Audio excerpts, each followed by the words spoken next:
Assalamualaikum warahmatullahi wabarakatuh. Semangat pagi anak-anak kelas 9. Selamat bertemu kembali dengan Ustazah Aini di channel yang berbeda, di mapel yang berbeda. Kali ini kita akan membahas tentang materi faraid. Mungkin kalian di kelas 7, di kelas 8 belum pernah kalian dapati materi ini. Sehingga nanti di awal Ustazah ini akan menjelaskan apa itu faraid. Ibaratnya makanan, kalian pun akan mengetahui makanan jenis apa ketika kalian tahu persis, ya. Nah, kali ini pada pertemuan pertama kita akan membahas tentang keutamaan dan dasar sumber ilmu faraid. Kenapa sih kok kita diperintahkan untuk belajar faraid? Fadilahnya apa sih? Adakah Allah perintahkan khusus? Nah, nanti kita akan kupas satu-satu.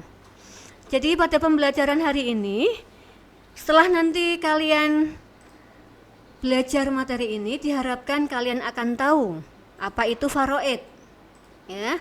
Kemudian dasar-dasar yang digunakan dalam ilmu faraid itu apa aja? Apakah memang ada ketentuan dari Allah ataukah hanya ketentuan dari manusia, buatan produk dari manusia, ya. Kemudian nanti setelah itu kalian juga akan tahu, ternyata besar sekali ya manfaat belajar faraid.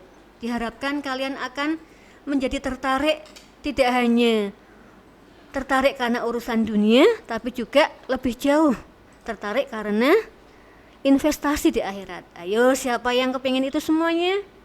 Ya, mudah-mudahan nanti kita akan tahu semuanya tentang itu. Setelah itu nanti terakhir kita akan melihat tentang harta. Sering kalian mungkin dengar harta peninggalan dengan harta waris itu berbedanya apa sih? Ya, diharapkan nanti kalian akan bisa membedakan apakah itu harta peninggalan secara umum, apakah itu harta waris. Anak-anakku sekalian yang berbahagia, faraid itu berasal dari jamak fariidhatun yang artinya ketentuan. Kalian pun mungkin ketentuan-ketentuan. Kalian mungkin sering ya namanya dengar salat fardu, ya. Kemudian ada fardu ain, kata-kata fardu. Nah, fardu itu aslinya adalah ketentuan. Kenapa dinamai sholat fardu? Karena sholat itu ada ketentuannya, baik ketentuan bilangan jumlahnya. Misalkan kalian sholat subuh ya harus 2 rakaat, tidak lebih dari 2. Ketentuan waktunya, dari mulai jam berapa? Kalian biasa bangun subuh enggak? Tentunya kalian akan tahu ketentuan sholat subuh itu 4:30 kurang 10 menit hingga sampai mungkin sekitar sebelum ada bayang-bayang merah itu tenggelam sekitar mungkin 5/4, ya. Tapi usahakan yang namanya fardu itu jumlahnya ada ketentuannya, waktunya pun ada ketentuannya, itu namanya fardu. Sehingga kalau kita menamakan faraid itu artinya apa sih? Kalian ingat-ingat aja fardu, maka berarti ketentuan, ya. Kemudian secara istilah faraid itu nanti ilmu ini akan membahas tentang ketentuan.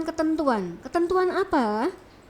Ketentuan tentang siapa-siapa saja yang menjadi ahli waris dan siapa-siapa yang ghair waris. Ghair waris itu artinya bukan ahli waris. Dan berapa bagian masing-masing ahli waris itu telah ditentukan. Mungkin nanti ada yang dapat 2/3, setengah, 1/3, 1/4, 1/8, 1/6 dan sebagainya. Dan tidak hanya itu, kalian pun nanti akan bisa menghitung dan membagi harta waris menurut ketentuan yang benar. Oke? Tambah semangat anak-anakku semua. Berikutnya, sekarang Hukum mempelajari faraid itu apa sih? Kenapa kok kita harus belajar faraid? Hukum mempelajari faraid itu ada dua sungguhnya. Bagi orang-orang yang punya ilmu, artinya orang-orang yang memang dituntut untuk bisa memberikan dawuh kepada orang banyak, hukumnya adalah wajib ain, harus. Tetapi bagi orang-orang biasa, ini hukumnya adalah fardu kifayah. Kalian sering dengar istilah fardu kifayah? Apa itu? Iya, benar. Fardu kifayah itu bila mana sudah ada yang mengerjakan, bila mana sudah ada yang belajar faraid, maka sebagian lainnya terbebas dari tuntunan wajib. Tetapi coba kalian, fardu kifayah aja kok, berarti saya tidak harus. Emangnya kita bisa memastikan anak-anak bahwa 10 tahun ke depan masih ada orang-orang alim yang bisa kita tanyai faraid? Tentunya pasti kita tidak bisa memastikan. Makanya meskipun itu fardu kifayah, tetap ya kita berusaha untuk belajar faraid, karena bisa jadi kita mengamalkan untuk diri sendiri paling minimal, dan untuk keluarga kita syukur-syukur kalian bisa mengamalkan untuk masyarakat di sekitar kalian. Sekarang berikutnya dasar hukum faraid.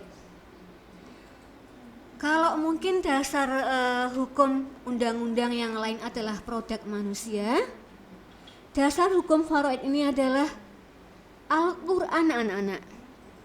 Jadi ketentuan-ketentuan di dalam mawaris Islam, dalam faraid itu telah dijelaskan dalam surat An-Nisa ayat 7, An-Nisa ayat 11, 12, 13, 14.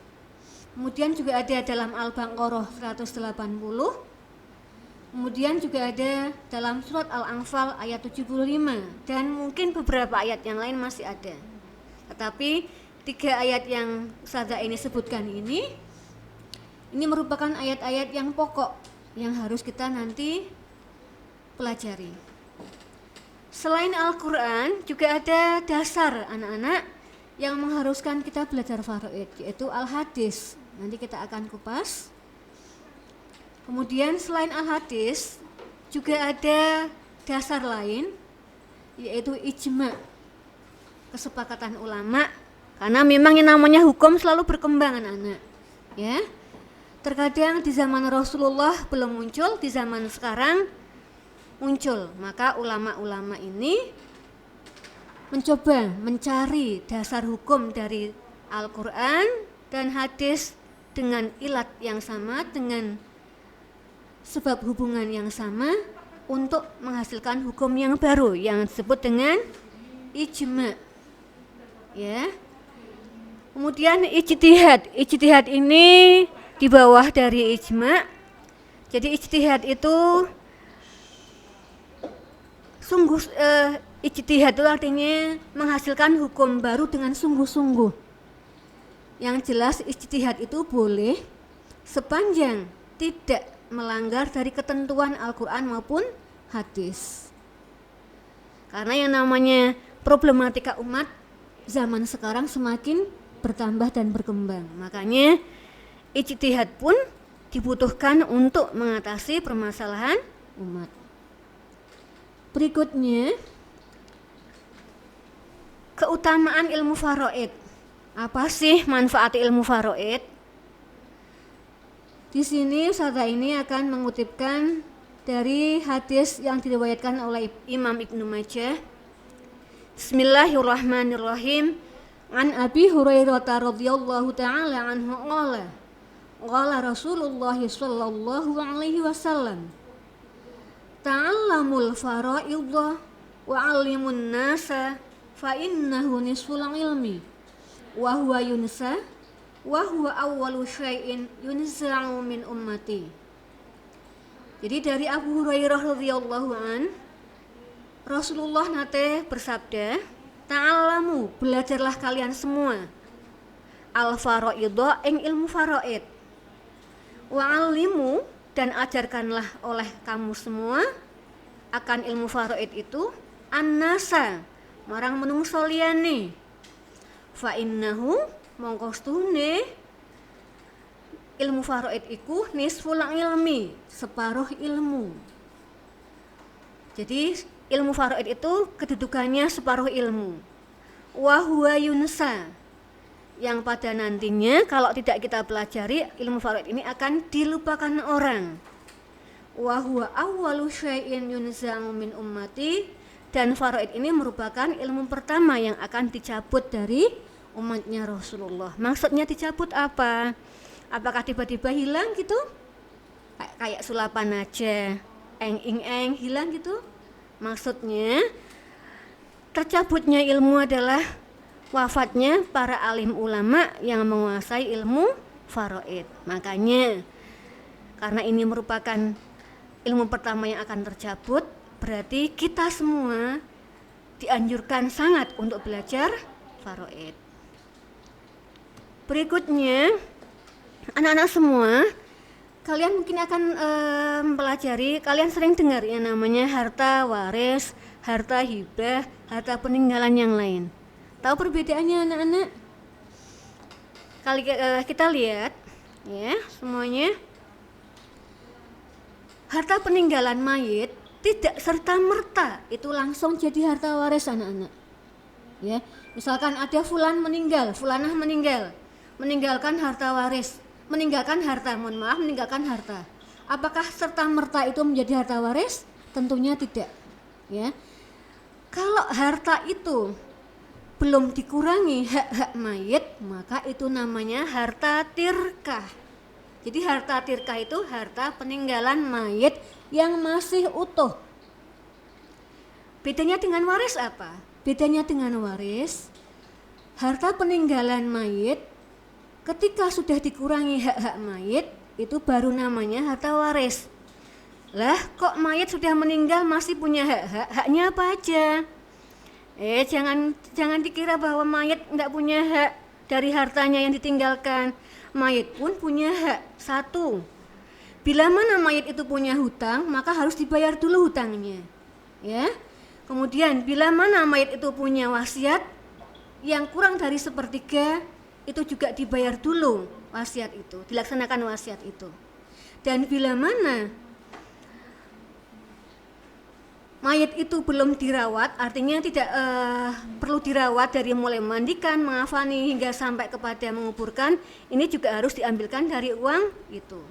Setelah harta peninggalan mayit dikurangi hak-hak mayit, maka baru namanya harta waris. Jadi jangan salah, jangan orang menganggap ketika orang meninggal kemudian meninggalkan harta, wah harta bisa diwaris, jangan begitu. Kasihan yang dikubur, padahal masih punya tumpuan hutang, juga punya wasiat.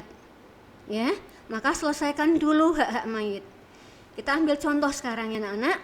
Contoh sebentar. Diketahui contoh soal Khadijah nama samaran meninggal dunia. Ya, sebelum menikah Khadijah sudah punya harta aset yang dimiliki dari orang tuanya, sebidang tanah senilai 80 juta dan kebun senilai 120 juta. Kemudian setelah menikah bersama suaminya, Khadijah berhasil membangun rumah di bidang tanah yang ada senilai 150 juta dan bisa membeli mobil senilai 150 juta. Kemudian pada kondisi Khadijah meninggal, biaya pengurusan mayitnya 2 juta. Kemudian Khadijah pun masih punya hutang tetangganya misalkan 20 juta. Dan Khadijah juga pernah punya wasiat kepada ahli warisnya untuk mewakafkan sebagian tanahnya masjid misalkan senilai 10 juta. Nah, kalian coba hitung berapa harta tirkahnya, berapa harta warisnya. Dilihat, kalian bisa lihat harta tirkah adalah harta pribadi mayit, baik sebelum menikah atau separuh setelah menikah. Jadi kalau setelah menikah itu harta mayit adalah separuh, ya. Misalkan seorang Khadijah tadi tidak bekerja tetapi sudah berumah tangga, berarti dia memiliki separuh dari harta yang dimiliki oleh suaminya. Ya. harta pribadinya tadi kebun dan tanah ya senilai 80 dan 120 sehingga menjadi 200 juta. Kemudian separuh harta setelah menikah bersama suaminya tadi terhitung 300 juta, separuhnya jadi berapa anak-anak? 150 juta. Maka jadilah harta tirkah 200 juta ditambah 150 juta menjadi 350 juta. Nah sekarang harta warisnya, apakah langsung bisa diwaris 350 juta itu? Tentunya tidak, tapi harus dikurangi hak mayit. Coba tadi, berapa khotijah hutang? 20 juta. Berapa khotijah pengurusan mayit khotijah? 2 juta. Berapa wasiat untuk masjid? 10 juta. Jadi harta waris itu harta tirkah, tadi yang 350 juta dikurangi hak mayit. Hak mayit tadi 2 juta biaya pengurusan mayit, tambah 20 juta hutang mayit, tambah wasiat mayit 10 juta berarti 32 juta. Maka jadi totalnya 350 juta diambil 32 juta. Jadi kalian bisa langsung menyelesaikan harta warisnya mayit, ternyata tidak 350 juta tetapi 318 juta. Terima kasih atas perhatian anak semuanya. Nanti kita akan melanjutkan pada pertemuan selanjutnya di Google Classroom dengan berdiskusi dan latihan soal. Atas perhatiannya kami ucapkan terima kasih. Wallahul muwaffiq ila aqwamit thoriq. Assalamualaikum warahmatullahi wabarakatuh.